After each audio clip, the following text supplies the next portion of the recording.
Good morning, everyone. My name is Pat Young, and thank you for joining us at the launch event for the British Broadcasting Challenge, For Us, By Us and About Us. We have speakers from across British life, a coalition of the concerned, including Frank Cottrell-Boyce, Armando Iannucci, Kat Lewis, Sir John Sawyer, and Emily Bell. Now, we are a non-party political group, and we launched the Broadcasting Challenge because we believe public service broadcasting is vital, and we believe a public discussion is needed about its future. It's our PSB.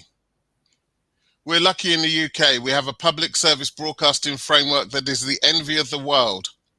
The BBC, in television, radio and online, is what Sir John Major, the ex-Tory Prime Minister, called the best broadcaster on the planet.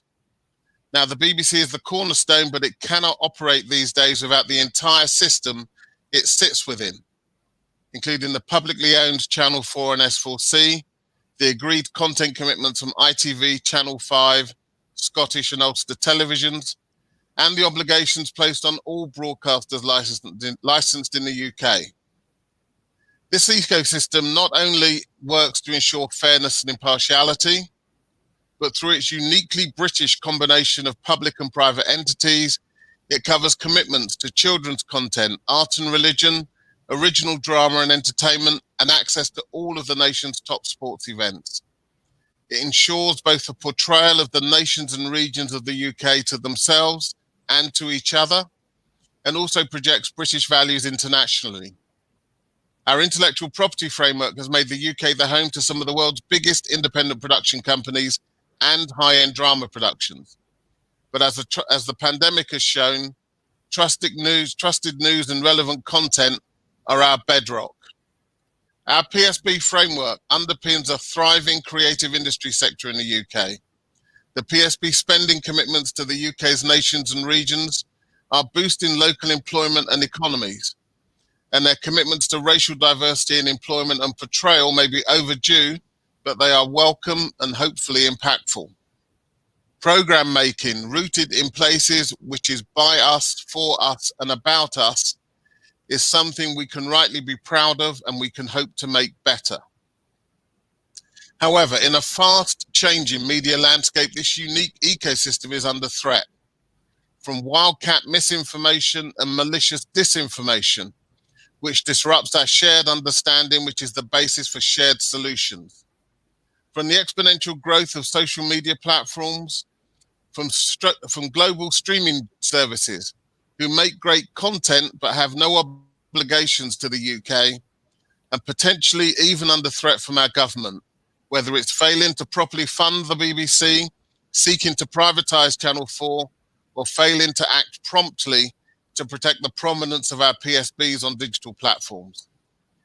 That is why we created the British Broadcasting Challenge. We are not saying the current regime is perfect, far from it. That's why we want an open public debate on the future of this ecosystem, which we own and which impacts all of our lives. The government has set up its own public service broadcasting advisory panel. We know its members. They're good people and individually very capable. But this is not about the personalities. It's about the process. We have no idea how they were selected, how often they meet, who they take presentations from, what they discuss, what conclusions they reach, and what evidence they base it on. Lord Minor requested this information via an FOI request and was told it would not be made available to us. So just last week, the Secretary of State announced that his panel were considering the privatisation of Channel 4. We have no idea who they took evidence from, what the evidence was, and what conclusions or recommendations they've reached. From our response to COVID to the European Super League, there is plenty of evidence that smart people meeting in small groups behind closed doors, taking decisions that impact everyone, is a poor way to reach good decisions. We don't believe this is good enough because this decision is too big to get wrong. We believe the British public deserve better, and so do over 120 prominent Britons who've signed our open letter to the Secretary of State calling for an open and public debate on this issue that affects us all. We will continue to push for greater transparency and a broader public debate, and we ourselves will hold a number of events to explore issues related to PSB. The events will be public and our findings will be shared widely. Today's event is to set out the stall, to showcase just some of the range of issues that this decision on PSB will impact, and we have an incredible lineup of speakers. Our host is broadcaster Samira Ahmed. Samira is not a member of the campaign, nor is she a supporter. She has simply agreed to moderate our speakers and a brief Q&A at the end. Please submit questions and comments via the chat function, and find out more about us at our website, britishbroadcastingchallenge.com. That's all from me. Over to you, Samira. Pat, thank you so much, and welcome everybody. We're going to hear from 5 really interesting speakers, as Pat has said, all bringing a different perspective to the discussion around the future of public service broadcasting. In a moment, we're going to hear from Kat Lewis, who's the CEO of 9 Lives Media in Manchester. She'll be talking about the centrality of public service broadcasting to the whole levelling up agenda. We're also going to be joined by Sir John Sawyers, a career diplomat who served in South Africa, in Egypt, in Iraq, is a former UK ambassador to the United Nations. His last post was head of MI6, but very much, I think, bringing the experience of being a diplomat and seeing the importance of the BBC, in particular, I think, in the World Service, from his point of view, in that international perspective of cultural diplomacy. We're also going to be joined by Armando Iannucci, writer, film producer, creator of shows including Veep and The Thick of It, talking, I think it's fair to say, about public service broadcasting and creativity. And we'll also be joined by Professor Emily Bell, director of the Tower Centre for Digital Journalism at Columbia University, has very much a global perspective on how public service broadcasting fits into individual nations and into the bigger picture of functioning societies. Our first speaker, though, who would have joined us but is on location, I think, with limits of no Wi-Fi, is Frank Cottrell Boyce, winner, of course, of the Carnegie Medal for Children's Literature, screenwriter, and writer, most memorably, I think it's fair to say, of the London 2012 Olympic opening ceremony, which was kind of celebrating who we are as a nation and the idea of public service. So he's pre-recorded his thoughts for us.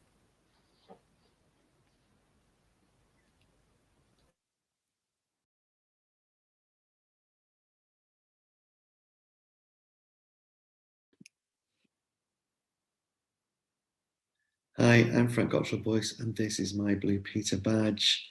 I'm going to start by reading you an extract from a novel that I love. It's called Human Voices. It's by Penelope Fitzgerald. And she worked at the BBC during World War II. This is what she wrote.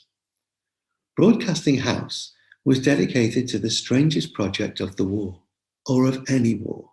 That is the project of telling the truth. Without prompting, the BBC had decided that truth was more important than consolation, and in the long run would be more effective. Yet there was no guarantee of this. Truth ensures trust, but not victory or even happiness. I've got that pinned up on my wall. I really hope that by the end of today, you will have figured out a way to defend the BBC, because the BBC can't really defend itself. The unique and tragic paradox at its heart is that constitutionally it has to be above politics, but its existence is a political decision, how it's funded and all that. So strictly speaking, the BBC can't even take a view about whether it should exist or not. If we had learned one thing from the pandemic, it's surely that we interpret the world through stories. When it all began, feels like a million years ago, we, and I include cabinet ministers and policymakers in that we read it through the lens of a certain kind of story. The kind of story in which the thin veneer of civilization cracks under the pressure of fear and shortage. Stories like Lord of the Flies, if you're my age, or Fortnite, if you're my kid's age. Stories that said that any moment now we might raid the supermarkets and club each other to death with toilet rolls. And when that didn't happen, when on the contrary, we started shopping for our elderly neighbours and putting rainbows in our windows and having socially distant street parties, and inventing new ways to celebrate or to mourn, we found ourselves in a different kind of story, a kind of reboot of the Blitz spirit with an unimpeachably World War II hero in Captain Tom. We become the stories that we tell. So who gets to tell the story is everything. Because another thing we've learned, or we should have learned, is that stories abhor a vacuum. When one storyteller moves away from the campfire, another storyteller will take their place. And their story might not be the happy tale of Captain Tom. It might be a story about how medical science is really a big conspiracy bent on delivering sheeple into the hands of paedophile owl worshippers. It might be a story about how your democracy has been stolen by a global elite. It might be a story that stokes fury, a story delivered by a not so subtle knife, slicing everything into vicious binary choices. Leave or remain, mask or no mask, vac or no vac, Meghan or Kate. Stories that are designed to create division by people who profit from division. The pandemic's been obviously been a defining moment for streaming services.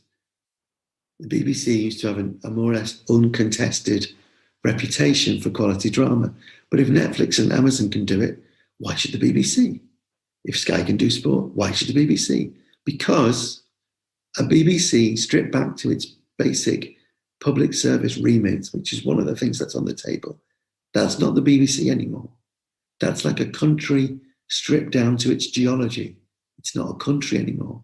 It's just a rock formation sticking out of the sea.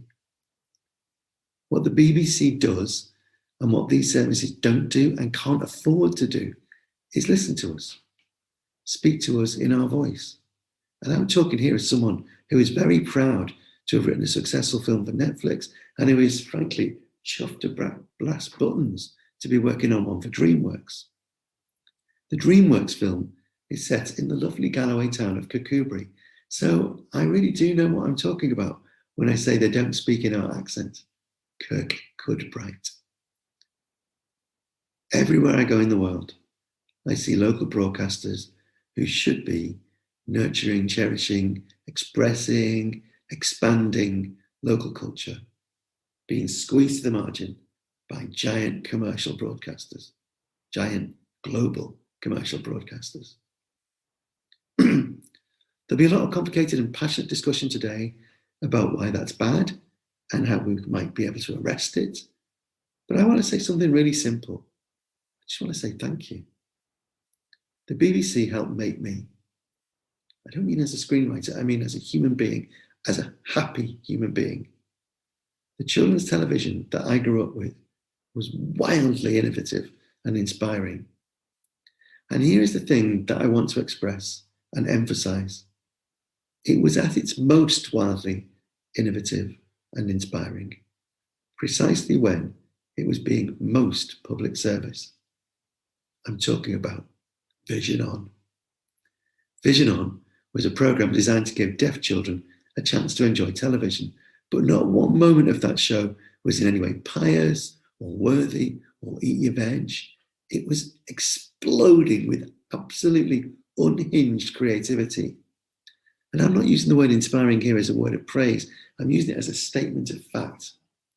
I always hesitate to say things that smack of nostalgia, but what is nostalgia but a way of holding the present accountable to the past? These moments that I remember, these are the seeds of time, some of which grew into great trees of soft power and economic importance. Vision On gave a space. It was called The Gallery, and it was introduced like this, and now The Gallery.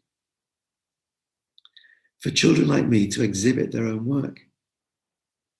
It also provided a platform for a nascent animation. They did this little creature called Morph. I don't know if you remember Morph. To begin their journey to Wallace and Gromit.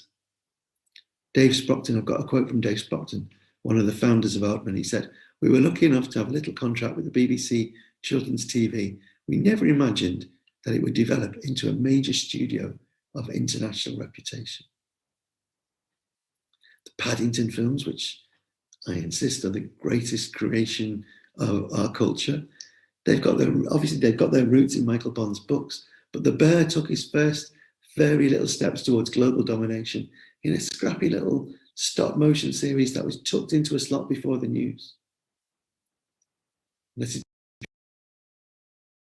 before we start talking about My Blue Peter Badge and Blue Peter.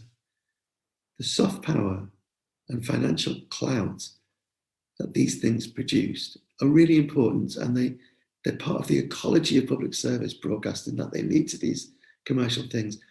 But they're also the least important thing.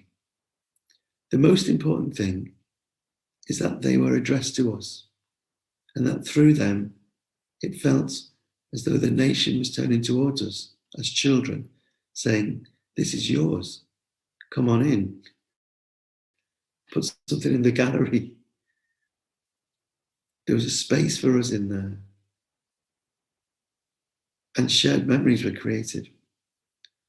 We're living in a moment of really, really sharp, angry division, accelerated inequality, a kind of national identity crisis, like a kind of nervous breakdown of disagreement about what reality is. When we can't agree on fundamental things like this, it is more important than ever that we agree on what's funny, what's exciting, what's ridiculous, what's sad, who we are. And only the BBC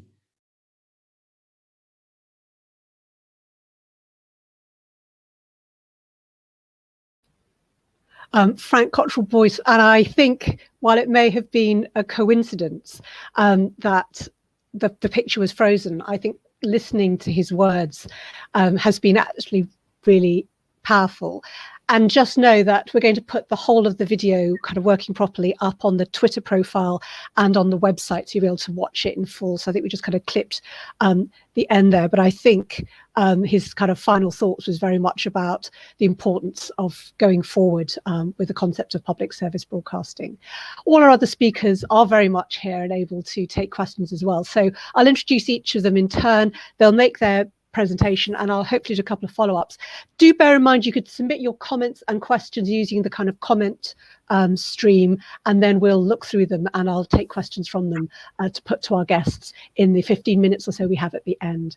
So let me welcome our next speaker, Kat Lewis. I already told you she's the CEO of Nine Lives Media in Manchester. Welcome, Kat, and your thoughts. Thank you very much. Well, you know, Frank has summed up so fantastically why it's so important that lots of different people get to tell the story, and how as a nation we can be brought together through public service broadcasting. But I want to talk about the business case and why Boris Johnson and his government really need to use public service broadcasting and the fantastic legislation that we have and the regulation in order to answer that difficult question that he's made a promise on, which is to level up this country and make sure that there are jobs across the whole country. The great thing about what we do in television is we create jobs that people really want. You know, young people are literally knocking on the door of companies like mine and lots of other companies. And the reason why I've been able to set up Nine Lives back in 2007 and create loads of jobs, and lots of other independents all over the country, you know, are doing that as well, is because in the UK we have a unique system of governance, which is really historic. I'll mention that in a minute, but I want to talk about kind of right now. What I discovered is that some of my one-off documentaries that were fully paid for as a result of the 2003 Communications Act, I could then sell internationally because I, as a producer, owned them, and they would generate, you know, substantial revenue. And now a lot of people are doing that. Even when those programs are older, they're generating revenue via platforms like YouTube. And that means that you can then have the freedom to create some of the wonderful programs, you know, that Frank has talked about, the kind of modern day equivalent. So because of the terms of trade being enshrined in that 2003 Communications Act, I own the IP for all the programs that I make. Every other independent producer in the country does too, whether they're, you know, small companies or very large companies. And that gives us a huge advantage. Producers in America and Canada, they're so, you know, jealous of us, quite frankly. They don't have that. And that's why the American broadcasters, Canadian broadcasters get bigger and bigger and more powerful, but not the independent producers. And that does change who tells the story, because obviously as an independent producer, I can kind of generate my own ideas and start to make them happen and then work with a broadcaster. But obviously if you haven't got that spare revenue because you're just a producer for hire, it's much harder to do that. And the power goes from the producers, and I would argue from the creatives, to the broadcasters. And so we have a very precious system in this country that it's really, really important is very thoughtfully processed. Yes, we probably do need new legislation. And yes, prominence for the on-demand systems that each of our PSBs has, you know, they need to be more prominent. You need to be able to very easily find All4 and My5 and be able to kind of get to those programs. Otherwise, what's the point of having PSBs? And that's what I'm sure the broadcasters, you know, are starting to argue. But we've got to answer some of those commercial arguments. And I know that there's this country has been so innovative in its legislation and regulation, as well as in its program making, that I'm absolutely convinced we can. But the point of this campaign is that more voices become part of that debate, which is the best way to do things going forward. Kat, thank you so much. I was interested that you talked about how innovative you feel the UK has been in thinking about its legislation around broadcasting and around programme making. And I wonder how far, when you've talked to kind of colleagues internationally, you've got a sense of why that is, and how far there are other models that perhaps we could learn from, or do you think the British way is unique?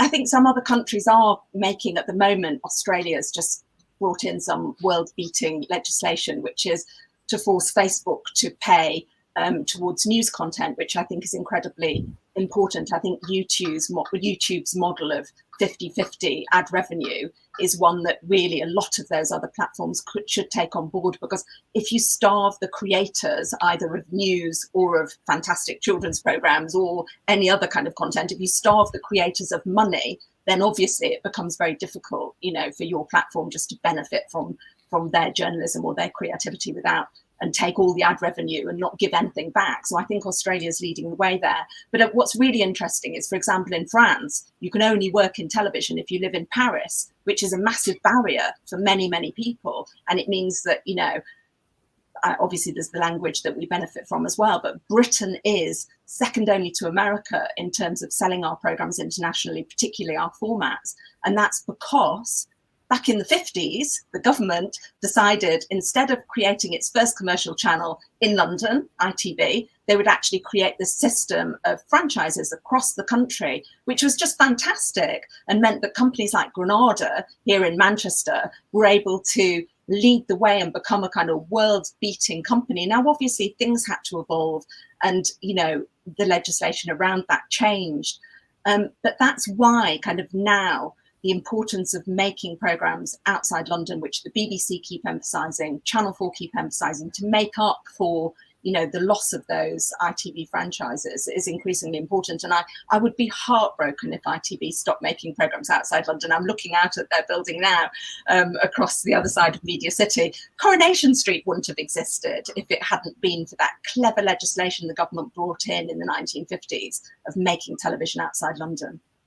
And just one other question on that issue. There's so much talk right now about, you know, divisions within the country geographically and politically and on certain issues. So what role do you see in public service broadcasting and this concept of kind of regional programme making in trying to tackle some of those issues?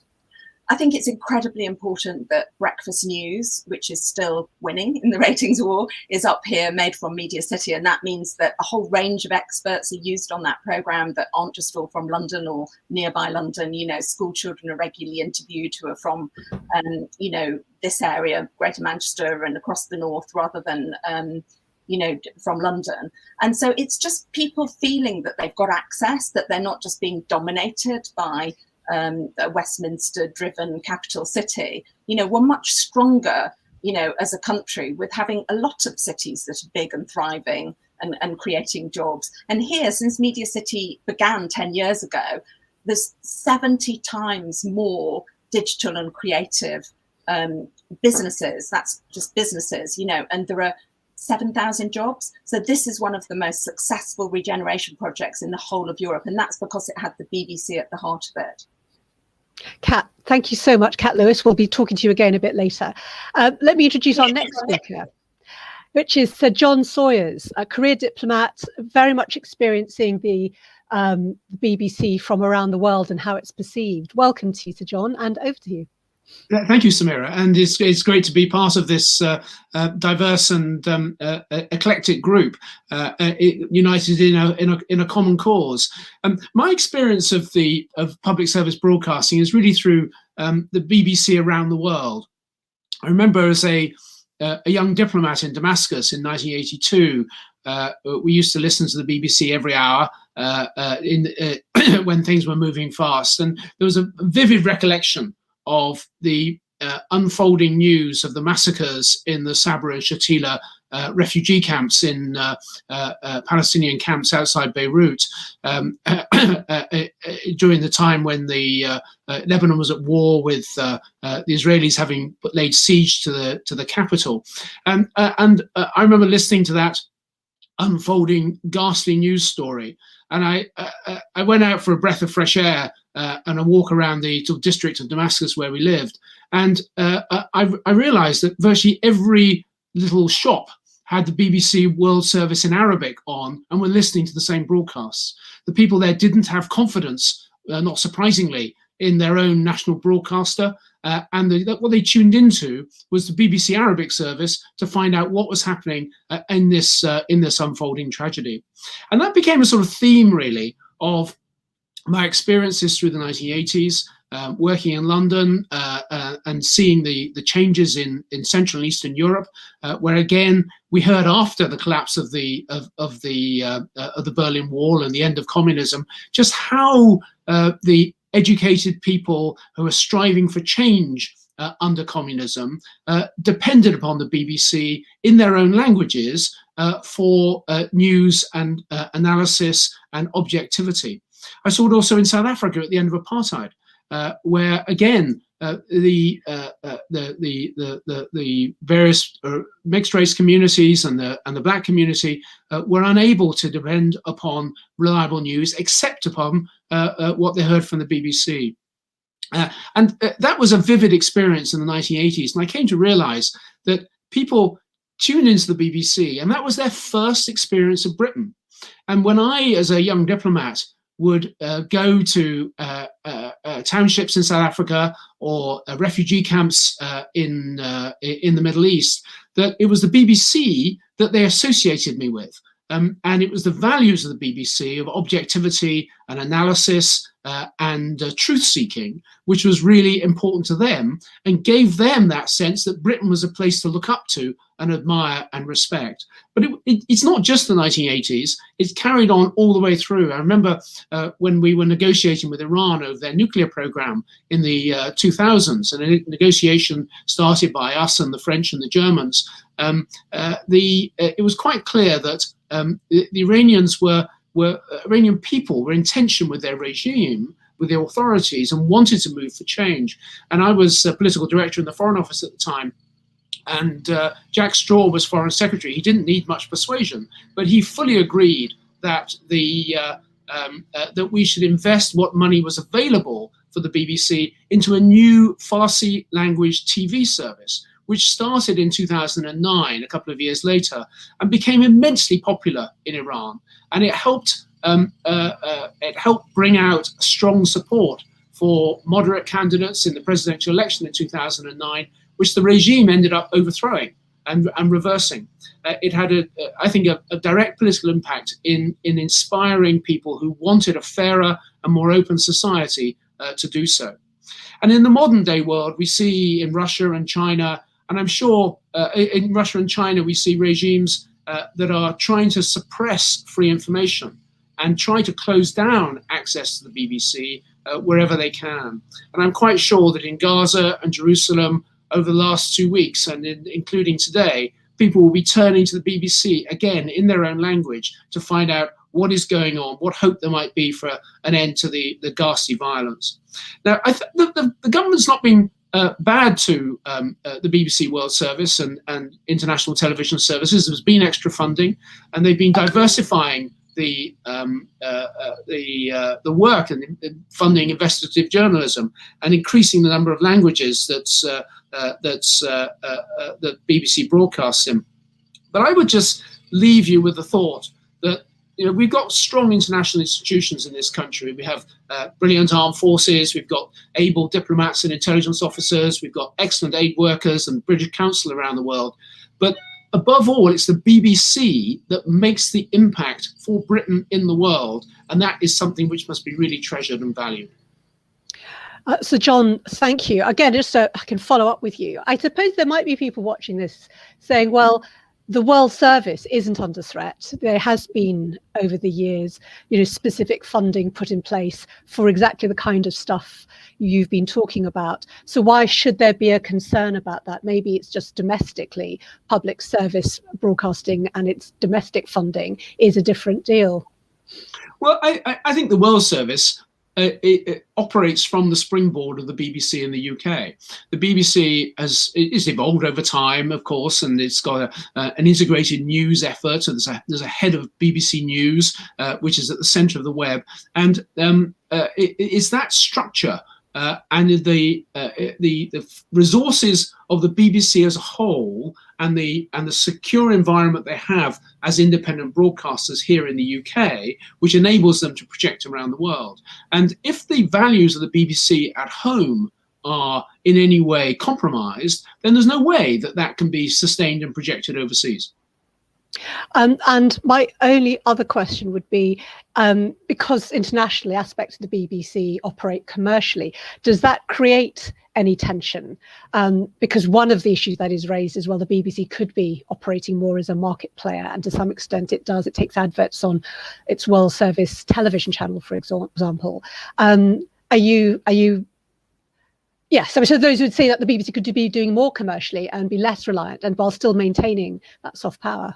Well, I'm all in favour of taking the best of the private sector and merging it with the best of the public sector. And as we see in other public service broadcasters with Channel 4 News and ITN, they are part of commercial operations. It's not just it's not just a publicly owned entity which can do this. So, but what's important to me is that the independence, the impartiality, the objectivity of the BBC isn't compromised. We'll be hearing later, I think, about what's happened to broadcasting in America and how those values have been compromised because you're ending up with broadcasters who are party political and aligned with one particular stream or another. Whatever your politics may be, whether you're on the left of the spectrum or the right of the spectrum, or you're a centrist like myself, you want to have news and information that you can trust and rely upon. You don't want broadcasters aligning with political views. And I think we have that in our written press, and that's fine because it gives a diversity of view. But there's something special about public service broadcasters, which is really a concept unknown in many of the countries that I've worked in, where the whole idea is that the public broadcaster is a propaganda tool for the regime. That's not what we have in Britain, and it's why Britain is held in such high esteem by hundreds of millions of people around the world who tune in to the BBC television, radio, and the website every week. And it's a fantastic resource, and we play with it at our peril. So John, thank you. So stay with us because we'll come back to you for our questions. I know there are already some great questions coming in. Do remember, if you want to pick up on anything any of our speakers have said, put your question or comment in the comment stream, and we're looking through them to bring up issues to follow up. So let me introduce our next speaker, Armando Iannucci, writer, film producer, creator of shows including Veep and The Thick of It, and someone who works, I think it's fair to say, across a range of broadcasters, but including the BBC. What are your thoughts on this whole issue, Armando? Well, my immediate thought is I think I'm here to represent the sort of person who isn't on the government panel looking into public sector broadcasting, because, you know, as Pat said, they're all very experienced and very respected figures, but they're all from the either political or the business or management or editorial side of broadcasting, and there isn't a single program maker on that panel. So I see myself here really to try and reach out and suggest that actually that panel has much more regular conversation with the likes of me and the likes of, you know, Jed Mercurio and, you know, the next oncoming talent, because that's fundamentally the strength of public sector broadcasting in this country, the amount of talent that is generated, that is then spread throughout the world.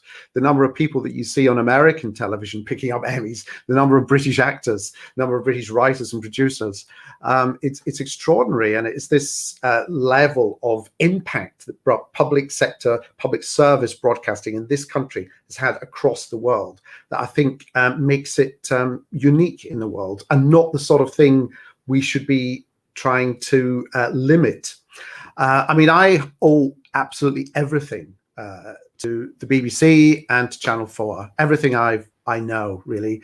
I started off as the most unhip, uncool, imaginable youth presenter on a music show on Radio Scotland.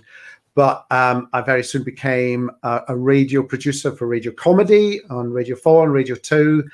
As a result of shows I made there, like On the Hour and Knowing Me, Knowing You with Alan Partridge, I was able to move on to BBC television and get those shows out there on BBC Two. And then with the freedom and creativity and support that I got on BBC Four when it opened up, to make the thick of it, I was just allowed to get on with it. And similarly, that was a similar experience I got when I moved to Channel 4 to do my shows, the Imaginary shows on Channel 4. That really tradition we have in British television of approaching creative people and saying, look, what do you need? How can we help you? We like what you do. How can we support you? And when I was lucky enough to be asked by HBO to do Veep, on the back of them seeing a film, In the Loop, which I made, funded by BBC Films, I was struck by how their philosophy chimed with the BBC. I mean, they said to me, look, we like what you do. We don't want to change it.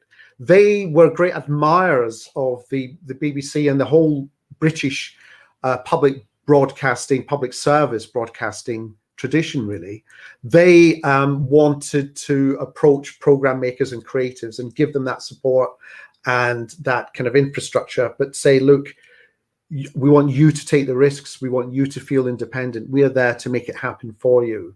And that struck me as just a terrific and resonant value that I think British television has. You know, it is one of the biggest brands in the world. The BBC is one of the biggest brands in the world, and British television is one of the most potent and powerful brands in the world. And when I work in America, they tell me that they think we're mad, that we should be putting question marks against it, that we should be thinking of limiting it, because especially in this now international playing field where we have to compete with the big giants like Netflix and Apple and Disney and Amazon, it's important that services like the BBC and Channel 4 have the support and are able to punch above their weight. It's no, you know, I'm no outlier in the fact that I was so proud of my background in British television that even when I got offers from American television, I wanted to make the programs here. So Veep was all written by UK writers, shot by UK directors, post-produced in the UK. My show I'm doing for HBO now, Avenue 5, it's set in space, but it's shot in a studio in Watford.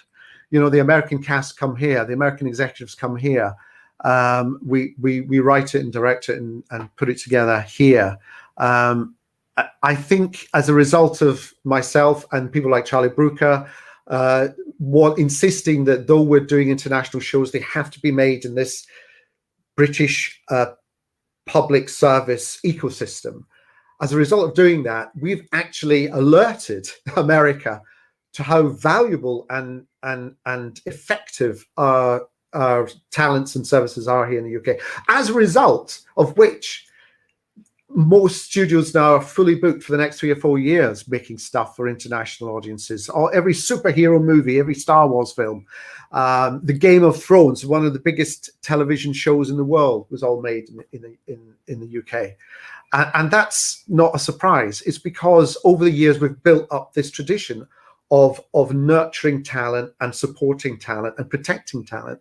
And it's important that we don't dismantle it, because we've got to find the next generation of talent, the new writers. They've got to know where they can go to try something out, and to not feel that if their first thing doesn't work, that's it, their career's over. They've got to feel protected from the commercial pressures that can neutralize a career right at the start. And we're making huge strides in that across Sky Television, BBC, Channel 4, ITV, in nurturing new talent and in opening up so that we're less centralized. We're encouraging mentoring schemes and bursary schemes so that we can encourage more people to come into television who've got all the talent, but might not be able to afford to make that first leap of taking very low paid jobs on the studio floor. It's vital for me. You know, I came across this amazing fact that the creative industries in the UK contribute more to our national economy than the car industry and the oil industry combined. If, as we are being told, we should be going out into the world and proclaiming how good we are, in the way that we go on about how powerful and successful our vaccine industry is, our biotech industry, if we have cabinet ministers wanting to go out and trade delegations to sell weapons contracts throughout the world, why aren't they going out across the world telling everyone how great our British quality television is? Why instead are we being drip fed these rather kind of sinister headlines about we might want to shut this down, we might want to privatize that down? I mean, today of all days, when we're hearing about the government taking over the railway industry, we're waking up to the consequences of what happens when a major, powerful and successful industry is dismantled on the basis of ideology. So, as I said, I think we should be reaching out and having a conversation with the creative industries here. I'd love that panel, this secretive panel that won't tell us what it is they're deliberating. I'd love them to make contact with people in the creative industries here. And so we can tell you what it is like, how we've benefited from working within BBC Television, ITV, Channel 4, Sky. Now, to their credit, John Whittingdale, who was the Culture Secretary at the time of the Charter Renewal, and who did reach out after many of us asked him to, he has had one session with us, but that's it. I've no idea what's come of that session. I've no idea what's happening next. I'd love them to get in touch once more. I have a couple of questions for you, Armando. Thank you so much. One is, despite everything you said, I could see people thinking, well, maybe we did need an ecosystem that was set up that would, enable Britain to have this very powerful industry. But we now have this powerful industry, and the studios are all fully booked, and all these international companies are coming to make their products here. Maybe we don't need to be giving all this extra funding. You know, the market is now working, and it doesn't need special treatment anymore. Well, that market is being led by this sector. That's the thing. You know, if you look at, as I said, the range of program makers, the range of on-screen talent, the directors, the actors, the writers, who are now, thankfully, being rewarded internationally for their creativity, they will all turn around and say to you, but I learned this from this system that we have in place. And it's important that the system carries on and then finds the next generation. As Kat said right at the start, yes, you've got the likes of Netflix and Amazon and so on, but you sign away your rights to those shows as soon as you make them. You might get a nice big check at the start, but they will only seek you out if you've earned a reputation.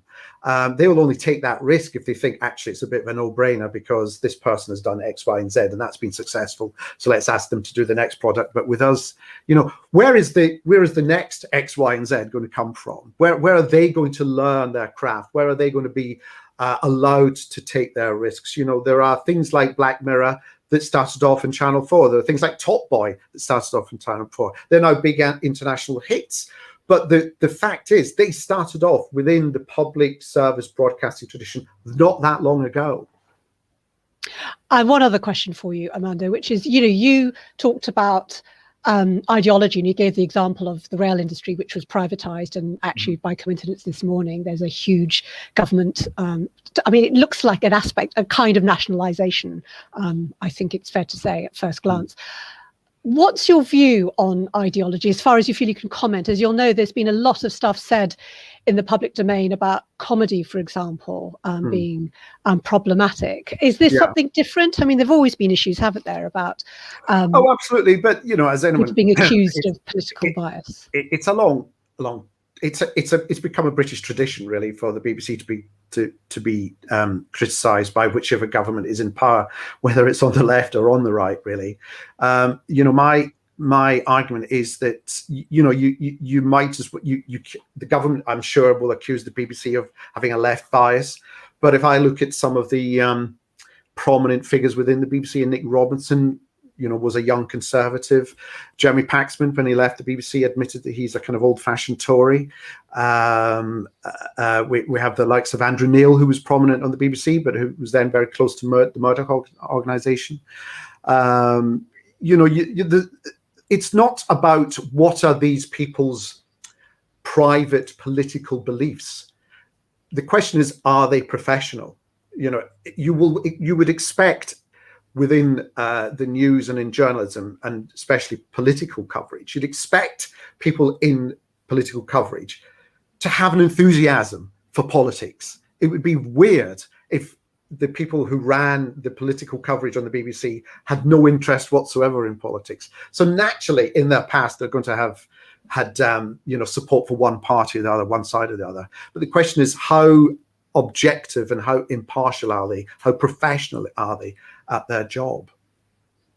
Armando, thank you so much. And I know you'll also be here to take some of the questions that are building up very nicely. So let me introduce our final speaker. Professor Emily Bell brings a kind of really relevant international perspective, I remember from when you were in British newspapers, so have kind of gone from Britain to the States and seen the whole ecosystem there. So yes, welcome to you, and your thoughts on the future of public service broadcasting with the benefits of your experience.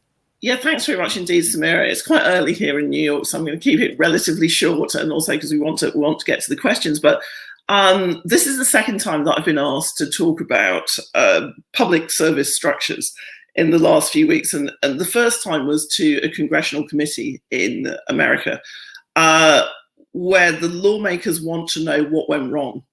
And when I say what went wrong, what has gone wrong in American society that leads to a violent insurrection on Capitol Hill? Why is there so much polarization? What's happened to local journalism? How did we get here? And the answer, to some extent, is America did exactly the opposite to the thing that Kat referenced in her remarks, which is there was no smart legislation. There was no thinking about what a network public sphere would look like in the digital age. There was just a surrender to the logic of the market.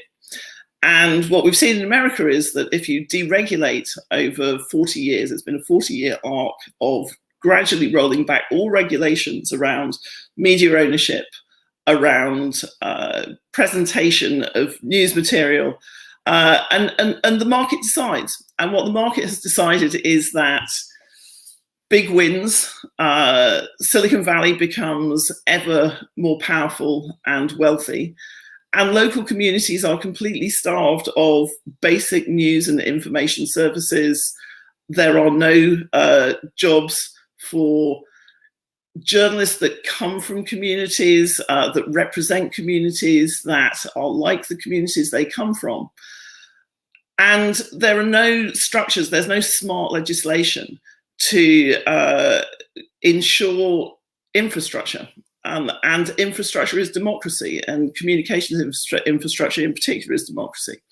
So very peculiarly in America, I was actually out last night with people who are policy experts, and they were all talking about how they're looking now to Europe to come up with solutions. They're looking at the BBC and Channel 4 and the UK's environment of public service broadcasting and public service media, they're looking at regulations in Europe as saying, how can we actually do this better? So there's something of an irony that just as America is arriving at that point, if you like, Britain is arriving at the point that says, look, the market is clearly where we need to be. There's talk of privatizing Channel 4, which seems it's always been tempting for governments to sell the family silverware. It's unusual for governments to sell the family silverware when the price is through the floor, which arguably it is at the moment for structural broadcasters. So the message from America is really this, I think, which is that the market logic, when applied to your political culture, your creative culture, doesn't work. We're at the end of that experiment, and we're about to enter a phase in the United States of much more regulation. There are 6 antitrust cases currently grinding through the works against Google. There is legislation for the first time in 50 years on the books now about how to support local journalism, how to bail local journalism out. My centre at Columbia University, we look very closely at what's happening to journalism on the ground here. And we see that without non-commercial support, a great deal of it is just going to go away. I was talking to somebody this week who started in a newsroom as a science writer, started in a newsroom in 1965 at the New York Times. And she said to me, I never thought I would see a point in the United States where you basically had 2 major newspaper sources, the Washington Post and the New York Times. And how did we get here? So the message from America, which I think Europe often looks to as being the future of media, is that something's gone wrong. And one of the things that's gone most wrong is a failure to think about the right kind of legislation at the right time, the right kinds of interventions, and a failure to include the right sorts of people as well. And I think that's where we come to today, the point of today, and why today is important, which is, I'm going to say it again, it's great that there is a panel of expertise advising the government on this. It's really not great that we don't know what they're saying, or that you can't take external stimulus, if you like, on what some of the best ideas might be. It's amazing to hear from people like Frank Cottrell Boyce and Armando Iannucci. Incidentally, is the only thing that's ever impressed my 16-year-old is when I said, oh yeah, I'm appearing at 6 a.m. Just after Armando Iannucci. Didn't really believe that. But it's also more, it's also about our capabilities in things like technology. The BBC's research and development departments drove a lot of amazing technical innovation. That's something that we're surrendering now to the West Coast of America. You think about all of the different skills, the different technical skills that exist that would not exist if you didn't have locally based regional broadcasting. Other speakers have talked about that. So I'm just going to finish by saying there's an American sociologist called Paul Starr who wrote a very influential book called The Making of American Media, and he makes a point in that where he says every time you have an upheaval in society, whether it's an upheaval in economics or in conflict, or you have something like the digital revolution, which we're living through now, you get a moment to make constitutive choices. And those choices will decide the kind of society you want, your society. I feel that unless we're more proactive in that sphere at the moment, all of those decisions are being made in companies a long way away from the United Kingdom, which don't have our cultural best interests at heart, which don't really care about the network public sphere. They don't care about democratic infrastructure. They don't care about diversity and equity and inclusion. They just care really about the bottom line and about profitability and about market share. Many good things may come from that. I'm very pleased that so many British creators are participating in the global economy. But as an absolute minimum, the idea that we would start to recede on a skill that we've led the world in, which is figuring out how to create a public sector in creative and news industries at a time when the rest of the world is looking to us for leadership. I hope that it's not the case that we're about to see that leadership. One quick question for you, Emily, and then I'll bring everyone in. I'm interested in the fact that, you know, the NHS has this particular status in Britain, and it's non-political in the sense that all main political parties really seem to stand by the principle of, you know, free at the point of access and all the rest of it. I'm interested in how far that's an attitude that could still be kind of galvanized around public service broadcasting, or whether they are fundamentally separated now in the UK. I think that's a difficult one to answer. I think the NHS just occupies a very unique place in British life, because your health is very different, if you like, to your choices. And I think that we are separated. But when you look at trusted institutions in the UK, it's not that different. So, you know, the BBC, I know, gets knocked a lot on Twitter. I think we should all spend a lot less time on Twitter, because normal people have a very different view of these things to a highly politicised minority. But you look at the general trust figures towards the BBC, and they're pretty high. They're 60 to 70%. And you look at something like the pandemic, which we've just lived through here in the most terrifying and tragic way, and one of the things I think where health is a really good parallel is that the Americans have lots of healthcare, but they don't have a public health system, and they have lots of media, but they don't have a public media system. They even have bits of public media, but if you don't have that system where it all works together with an ideal outcome, then you suffer what we've suffered here, which is incredibly high losses of life and a great deal of confusion about messaging and lots of contested political narratives rather than a cohesive vision. So as I say, I think that where you're right is that these are really vital pieces of infrastructure, social infrastructure, and they should both really people should feel ownership, I think, of those, because, you know, once it's gone, it will be very, very difficult to get it back. Thank you. All right, we'll bring everyone else in. And I want to bring up a question that I'm not going to ask you all to answer now, but I will ask each of you to think about, so we can, you'll have time. And it is, if each of you could be granted a single wish from the government on the future of public service broadcasting, what would it be? So if you all want to be thinking about that, then I'll come back to it towards the end. But we're going to take about 10 minutes of kind of questions and discussion. So one that's specifically directed at Kat. As a creator, don't you benefit from having many more buyers of your ideas in the marketplace? This question suggesting, you know, I support the BBC, but is it the only guarantor of public service values, particularly in factual programmes? And I suppose to some extent that counts for Channel 4 as well. Well, the BBC actually put a lot more money into not just factual programmes, but all kinds of television. I mean, they really support the whole kind of creative sector in this country. Channel 4 are very important as well, Channel 5, ITV, but to a lesser degree than the BBC. So the BBC is incredibly important. As we've said already, you don't get to keep your rights if you make programmes for people like Netflix. But also, they are only commissioning in London.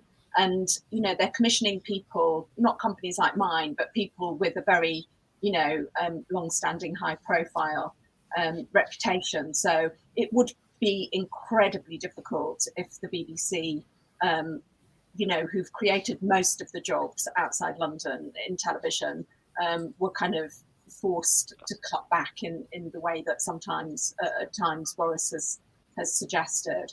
But I do think when he actually examines it carefully, which let's hope he does, you know, he'll see that the figures show, and there's a really good KPMG report that's just been published that's looking at how important, you know, public service broadcasting, but particularly the BBC, is to the creative industries. Thank you. So here's a question for any and all of you to respond to. Slightly follows on from what you were hinting at, Kat. Is it time for the government to be considering legislating public service commitments on multinational streaming services? So if they all had some obligations, again, would that mean you would have to worry less about the public service broadcasters as they exist? Could I, Armando first. well, one thing that did come up in the one session that we did have the culture department was the idea that, yes, there are lots of big hitters like Netflix and Amazon coming to the UK and making their shows here, but there is a pressure to make them in an American way. The example of Sex Education came up, the Netflix show, which is a good show, I think shot in Wales, but it looks like it's set in American high school because, you know, they have to sell this show internationally. And that is the fear that, yes, it's great that all these productions and networks are coming here to shoot, but do we want to be continually putting all our energies and effort into making stuff that looks American and doesn't look British anymore? And so that would be an interesting commitment to get from big streamers like Netflix and Amazon, that if they were going to make stuff here, there was some commitment to actually reflecting UK culture as well. Pat Young, you wanted to come in as well. Thanks, Armando. Thanks. I think it's going to be hard to make a multinational streamer reflect all of our idiosyncrasies and all of the texture that gives regional portrayal and national portrayal its real currency. But there are things that can be done. I mean, Channel 4 have said publicly that, you know, Samsung and I think LG have told them that they will not be prominent on next generation televisions. Now, if you can't find Channel 4, you can't watch Channel 4 content. Channel 4 therefore has fewer viewers, and Channel 4 reduces in terms of its public value. And this is something which has been long known. ITV have also made the case, because PSB is the BBC is the cornerstone, but the commercial broadcasters are also important parts of the ecosystem. And we've had two select committees. They've all pointed to this issue, that we need prompt action to protect the position of our public service broadcasters on things like connected televisions, where they're up against streaming services which are prepared to pay 30% of their advertising revenue to get on the front page.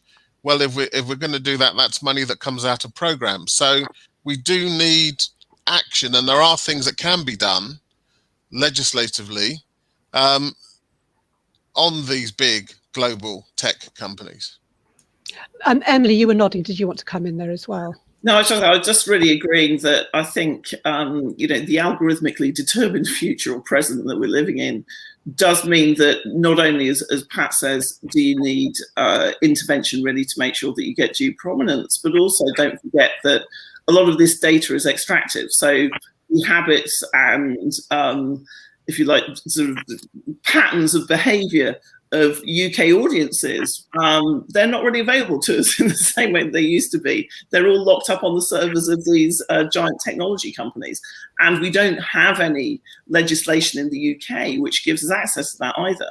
So, you know, this isn't, I think, just about protecting one part of it. As I say, this has to be a systemic approach where things like prominence, things like data access are actually written into legislation as part of public service, and the idea that we own it, we as British citizens own it. Can I, does anyone want to comment on that? I was going to bring up another question otherwise.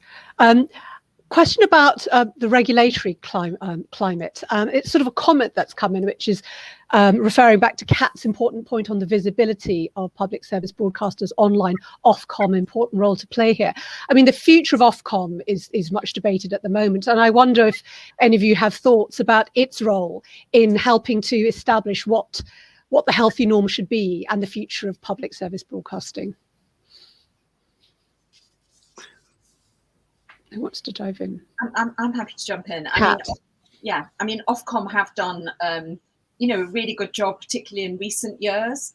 You know, we, through the Indie Club, which I run with a group of other independent producers, you know, talk to them about how the regulation for production outside London could be more strictly kind of run, really, to ensure that production did actually happen and create jobs outside London. And they did a fantastic job working with us on that. And obviously, again, that plays to the levelling up that Boris Johnson's government recognises so important. So I do think Ofcom have got a very crucial role, and let's hope whoever does become chair, you know, recognises that and recognises, you know, what we've talked about before, which is just how unique our system is, but how successful it's proved to be as well. I have a question which is sort of for you, Sir John, if you feel you can answer it. One of the things that I think many journalists observing the very political debate that's grown up around public service broadcasting are asking sort of where has it come from? And ideologically, some wonder if there's something that's come from Australia where there's been quite a polarised political system for a while. And I know that there's been a reference to the fact that they've legislated around Facebook more recently, which suggests a different possible way forward. But the sort of the sense of antagonism and being quite happy to provoke divisions around public service broadcasting is relatively new to the UK. I don't know how it looks from your diplomatic perspective, John. Well, it's a good question. I think you can't separate it from the way in which politics has changed around the world in recent years. And the difference between left and right used to be the difference between the role of governments in the economy and society, and do you want more government or less government? Do you want higher spending or higher taxes? And that was what defined the political differences. Over the last 5 or 10 years, we've seen a big shift away from that. It's all now about attitude, about identity, about opinion, about prejudice, rather than about policy issues and the relative roles of government in society. I think a lot of this is fueled because on social media you can vent, you can expose your views, you can wind people up easily, and attitudes is what get you coverage. I think what we've seen in the United States, and Emily was referring to this, is you've seen the major broadcasters now adopting the same sort of approach as social media, and they get polarized between Fox News supports the Republicans and CNN supports the Democrats, and you can't tune into a mainstream broadcaster in America and get an impartial, balanced view. And when you're having a debate, you can guarantee you've got both sides of the argument is fairly represented. Now, I think we're seeing these trends in a number of countries. You mentioned Australia. Of course, Rupert Murdoch, in a sense, is one of the most famous Australians, and he has been a driver of some of these changes in broadcasting as the proprietor of Fox News in America. I think I think what we've learned is that through the experience of Donald Trump, as we're seeing in the Gilets jaunes in France, as we're seeing in populist politics, which has emerged in a large number of countries, whether it's Hungary or Italy or wherever, and indeed to some extent in this country, that if you have a media which projects opinion and inflames debate rather than informs debate, then you're going to be aggravating the sorts of trends in politics which, frankly, the leaders of society should not be encouraging and promoting. And what public service broadcasting does is it provides a ballast at the centre, a reference point, a centre for objectivity and truth, which if you don't have, then you're very, very much at risk of going down the road of the United States or Australia. France has got a good system here, and they have a degree of competition in their system as well. So there are international models. It's not just Britain standing alone. There are plenty of other countries, which democratic countries, which try to promote public service broadcasting. But there's a real danger of us going down the American road and putting attitude in a higher value than truth. Thank you. Any of the other panelists want to comment on this issue of ideology? Kat first, yes. Yeah, I just wanted to say that those of us that lived through it, when Margaret Thatcher created Channel 4, what immediately happened is that the BBC had to raise their game in terms of current affairs and news, as well as other programming. Now, the first thing that's going to happen if they privatise Channel 4 is Dispatches is going to be axed, and the wonderful Channel 4 News is going to go. The Paralympic coverage won't happen, and there'll be more competition for ITV and Channel 5. There's going to be more programmes like Love Island, and we don't necessarily need that because that's often provided by these international streamers. So it's really important to recognise the importance of competition when it comes to news and current affairs, and how that will go if Channel 4 is privatised. Thank you. Any other comments on this issue? Right. In which case I'm going to come to my final question, which I seeded a bit earlier with you. So I hope you've all been gathering your thoughts. If each of you could be granted a single wish from the government on the future of public service broadcasting, what would that wish be? Pat, can I get you to go first, or do you want to go last? Shall I go last and then I go can last? Okay. Who'll go first? Emily, can I call on you? Great, 6 a.m. and Sorry. oddest question. I was going to say don't be stupid, but that seems like well, it's not. My wish would be that we come up with something which is not just protective, but which is actually as ambitious as the BBC was as a project in 1922. You know, that we actually really sort of rethink this whole thing from the ground up, and that it's not a small room, as Pat said, with a small number of people in it, but it is a broad national project which produces something that can lead the world in the same way that the BBC led the world for the previous 100 years. Thank you. Armando.